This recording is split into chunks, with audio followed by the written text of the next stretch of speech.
What's up gamers, DreamcastGuy here, counting down the top 10 Dreamcast hidden gems. These are games that are absolutely incredible that nobody really talks about anymore. Games that have slipped through the cracks of time, so let's give them the credit they deserve. Number 10. Super Magnetic Neo. Consider this game kind of a puzzle platformer. You're running around and jumping on things, but there's a magnetic element woven perfectly into every level. You have positive and negative frequency that you can cast out. Make it where you can kill certain enemies, springboard yourself in the air, and solve all sorts of crazy mid-air puzzles. I love this game mostly because it's really long and it can get brutally hard. While it also was one of the first games I ever played that actually had checkpoints, they went with a more cartoony art style, which I think makes it age even better. Playing it now, it has a more Mario-esque feel to it, unlike other titles on the Dreamcast that try to go for hyper-realism and aged like sour milk.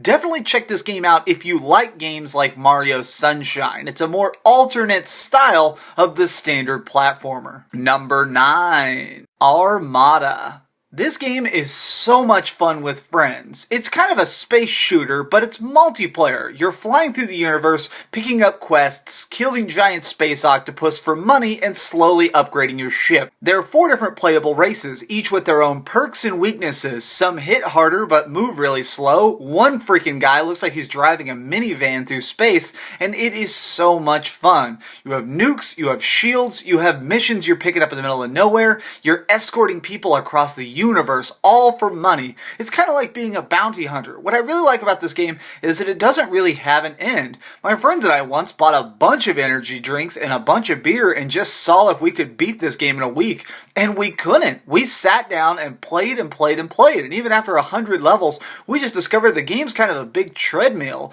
The higher level you get, the more it just makes up enemies and quests for you. And I love that about it. A game without a ceiling. Number 8. Maken X. This game is a first-person sword fighting game. Sound like a tough thing to pull off? Well, they do it perfectly. Every single mission has you playing as a mind-controlling, shape-shifting sword who's trying to beat all the ass possible. Each level you brainjack a new person, and Maken will shift itself into a new form and a new combat style, keeping it really fresh. You're blocking moves, doing flips, stabbing people in the back, and doing crazy fucking combos in no time. The controls are surprisingly easy to pick up, even if it does look totally freaking funky. One of the guys I even took over had a spike knife for a tongue, and so I had a ranged attack, which is shooting knives out of my mouth. If this game sounds crazy, keep in mind this is actually one of the earliest projects by Atlas, the team that made Shin Megami Tensei, Odin Sphere, and Dragon's Crown. This company is no stranger to batshit insanity. Number 7. Gundam Side Story 0079. Now this isn't your standard Gundam game, and that's actually what I love so much about it. It's really more of a cutting-edge mech game from the late 90s. Think of it more like MechWarrior and less of like Gundam Seed. A space colony has fallen down to Earth, killing thousands, and now we are trying to start a temporary truce in a war-filled era.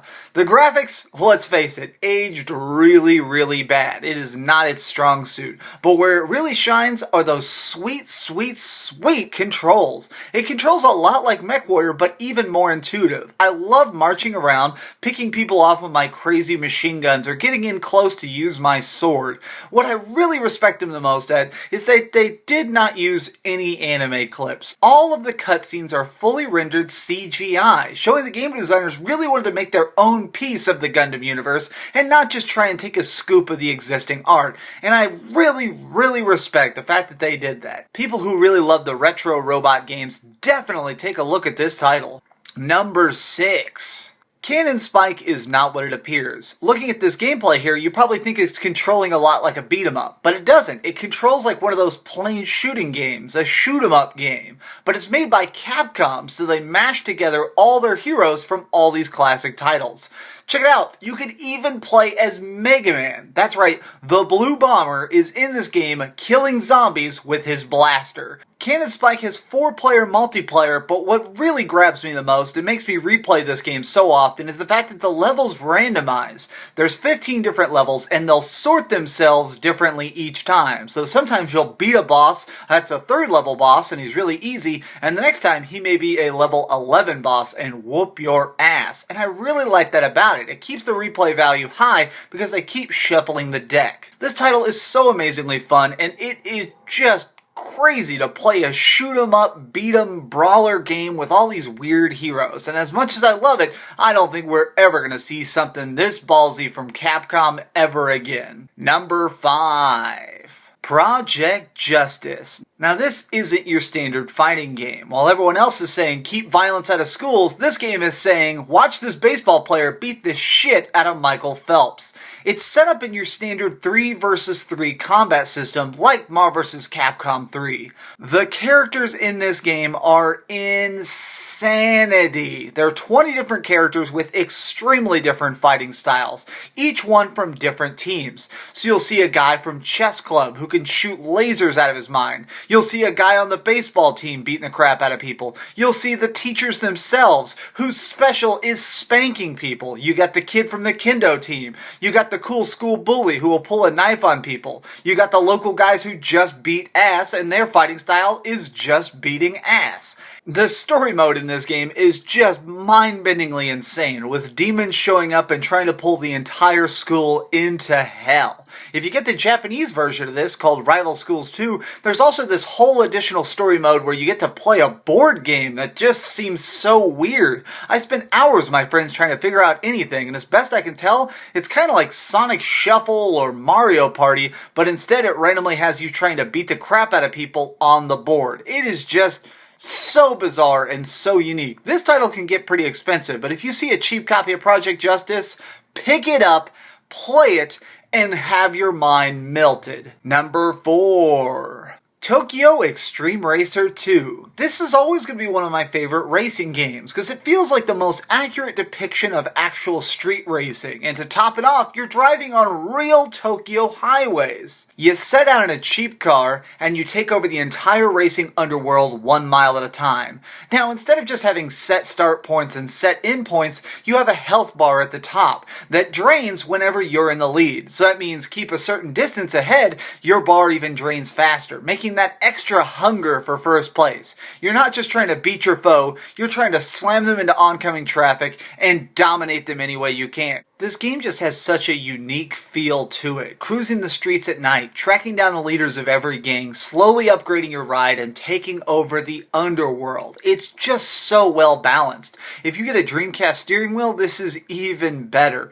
This is just such an amazing title, and you can get it for dirt cheap. If you see Tokyo Extreme Racer 2, get it, and you will not regret it. This game stands apart in my love of racing games. Number 3. Headhunter. Headhunter was only released in Europe, but it is really worth importing. It takes place in the distant future of 2006, when crime has pretty much taken over all of California, and you, as a headhunter, need to hunt down the bad guys just to earn a paycheck. You get to drive around on a motorcycle, sneak up, and take enemies out one by one, wiping the trash out of this town. When this game was announced, they called themselves the Metal Gear Solid Killer, because at the time, Metal Gear Solid was dominating the PlayStation market. And you know what? Although this game is good, Metal Gear Solid is better. But I think the graphics are better, and the controls are really, really tight. You'll find yourself sneaking around bases in no time in Headhunter, and it's a lot of fun. What I really like about this game is how hard the enemies can hit you. I mean, in this game, getting discovered really matters, whereas in other sneaking games, getting discovered means go hide in a box for a few minutes, but in Headhunter, you will find yourself really clamoring to take out an enemy before they whoop your ass. You will earn those ending credits. This is one of those games that when you finally beat, you silently hold your fist in the air in defiance at having finally beat this ridiculously difficult title. Number 2. Elemental Gimmick Gear. Elemental Gimmick Gear has an art direction that really is one of a kind. I mean, just looking at it, notice the fact that every background is hand-drawn. It is 100% done by custom art. So this is one of those old games that has pre-rendered backgrounds. You're kind of just walking around on a big, gorgeous painting. The game controls in a very Zelda-style control, and I really think that that's what they were trying to go for. It's kind of Sega's version of Zelda. You are playing as a weird guy called the Sleeper on his quest to kill all these monsters that have destroyed the local town. This is one of the first games I ever played that had such humongous puzzles. Each individual dungeon will have puzzles, but it also links to bigger, grander, overall world influence puzzles. This is also one of the few games I've ever played this early on that actually had branching dialogue paths, kind of like games like Mass Effect or Dragon Age have. This game is really about exploring and learning the world, and I really like that about it. A game that just really lets the reins off and just lets you find out what you want to find out about the story. There is a plot, and it is really bizarre, but it's really just fun to become part of the world, to really learn the quirks, to do weird side missions for freaking old men trying to send you on weird, possibly perverted quests, racing motorcycles. It's just so weird, and that's what I love about Elemental Gimmick Gear. Elemental Gimmick Gear really feels like if you isolated a team of developers for 20 years, and when you took them back out, this is what they would have come up with. A game so unique and so apart for its time that you can't help but look at it even today and be like, I don't know what they were thinking, but I'm damn glad they thought it. Number 1. Record of the Lodoss War. I absolutely love this game, and I never think it gets enough credit. Record of the Lodoss War came out in the era of Diablo 2. So this is the era when a lot of people were trying to make hack and slash isometric games. But what really set this apart was its storyline. It is a single-player advanced rolling epic where you are a guy revived from the dead by a wizard named Wart, and now you have to try and save the land. Leveling up, using potions, whooping ass, and gaining spells is so fluid in this game. I played this game so addictively much, almost completely on accident. One day I got it in the mail from a fan, I popped it in, and I figured I'll give this a shot. 12 hours later, I was completely hooked. It has full voice acting, really cool flashy lighting effects, and it is just off its rocker crazy at times. One thing I really like the most about this is how you level up weapons. In this game, you actually find rare drops on enemies. So instead of just finding a weapon upgrade, sometimes you'll find just dust, magic dust, that you can take back to a blacksmith and he'll fix it. This is all part of the same universe as the Record of the Lodoss War manga and anime, and they actually even do a gigantic twist that changes the anime completely in this game. You'll find yourself smashing skeletons, chopping up ogres, and dicing goblins everywhere you go, all on a quest to stop an evil goddess from reviving herself. I love this title so much. This game is so rare that there's not a lot of strategy guides out there. There's not a lot of guides written, and there's almost no videos online. I'm thinking about doing a whole playthrough series on my alternate channel just because nobody gives this game the credit it deserves. So if you see a copy of Record of the Lodoss War for cheap online, buy it because this game is freaking incredible. I love this game so much. Well guys, this has been DreamcastGuy talking about Dreamcast. Thanks so much for watching. As always, like, comment, share, and subscribe. But do me a favor and keep dreaming.